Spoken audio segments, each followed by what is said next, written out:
Hi guys, it's Inam4 here with the Samsung Galaxy Note 2, and I'm going to show you how easily you can root your smartphone and gain administrator privileges on your smartphone. But this does void the warranty, so neither myself or Samsung take any responsibility for anything that may go wrong during this process, but most of the time it does go fine. So just to begin, what we're going to do is firstly go into Menu, Settings, go down to Developer Options, and then just slide the slider right along the top to activate it, and put a tick next to USB debugging.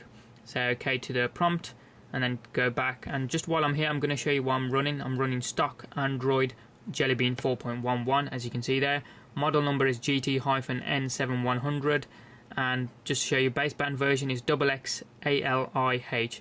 As I said, stock Android Jelly Bean 4.1, and just to show you, I've got titanium backup here, and if I try to go into it, it should say that I haven't got root access. There you go, it says sorry, I could not acquire root privileges. So that's that. We've set USB debugging to be on, so we can now power off the device. Shouldn't take too long at all there on the Note 2, and that's now off because it's vibrated to say it's off. So what we need to do is press volume down rocker, power button, and then the home button simultaneously until we get to the download mode. So here we go, 3, 2, 1, go. Volume down, power, and the home button all together. There we go, we can let go now because we're in download mode. Gives you a brief warning what you're doing. I'm happy to continue. It does void the warranty as I state. So volume up to continue. Just bringing that in so you can see it, just to confirm it hasn't been rooted. Custom binary download says no. Current binary is Samsung official. System status official. So this is still original stock, as I said. We'll now connect this up to my PC, and what we're going to need is the cable that came with the phone. So you got the USB 2.0 port there, which plugs into the computer, as it does there. The other side of the cable is a micro USB cable. Just plug that in to the bottom of your handset. You'll notice in the top right of the screen I've got two icons there. First one being Odin 3 version 1.85. The link will be in the description of where you can download this from. It's free, but it is needed to reach your smartphone. Second one there is called CWM6-root-N7100-121015.rar. Once you've downloaded it, what you need to do is extract it once. Okay, so I'm going to double click and it should open with WinZip as it does here. I'm just going to do one click on zip and get rid of WinZip. WinZip shows it me here saying it's been extracted, and it's now called CWM6-root-N7100.tar.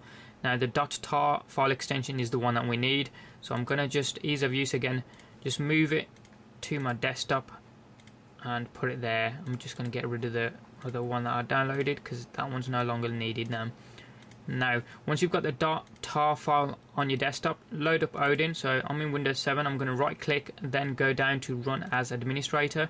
That should load up Odin as it does there.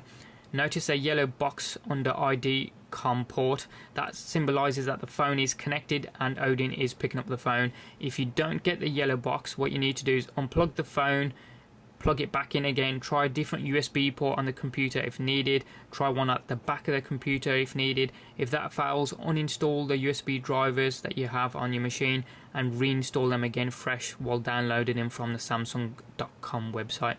But if you get the yellow box, you're ready to go. And notice the options section here. What you need to do is leave it stock, don't change anything at all, but just make sure auto reboot and reset time are ticked. Everything else is fine. Move along towards the bottom right of the window here under the file section. What you need to do is put a tick next to PDA, then hit the PDA button, then find the file that we extracted and put on our desktop called the .tar file. So I've selected desktop, and here it is, that CWM file, and hit open, and it puts a path there as well. Now we're ready to rock. All we need to do is hit start, and it's a fairly quick process. So there we go, and you can see the phone will reboot really quickly saying it's done as well. And you can see Odin is going along, phone's going along pretty quick. Odin says it's done, it gives me a green pass. That's good for me, so I can come out of Odin and disconnect from the computer. The phone is going through the rooting process, as you can see, but it's now prompting me. It's saying ROM may flash stock recovery on boot.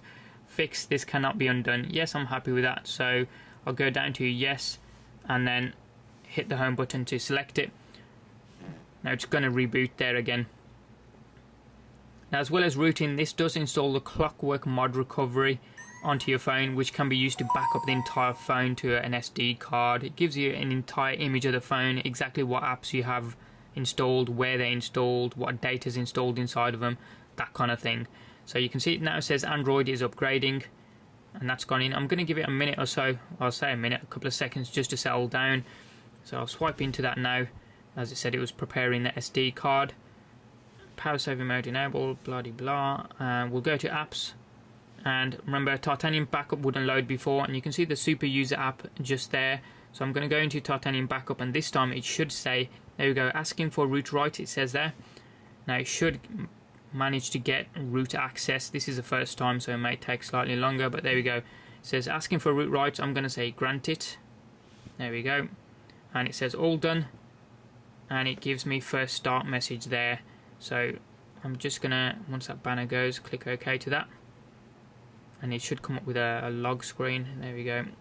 OK again. So if I just bring that in so you can see it, you can see root access there. It says OK BusyBox, and then it gives you the version numbers there. So if it didn't have root access, it would have a red X next to it.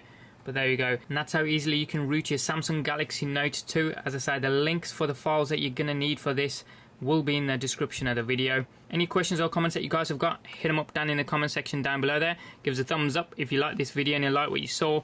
If you haven't already done so, hit subscribe from the button up top there. It doesn't cost you anything, and it's totally free, and you can check out some of our forthcoming videos. Thanks for watching, have a wicked day, and we'll see you next time.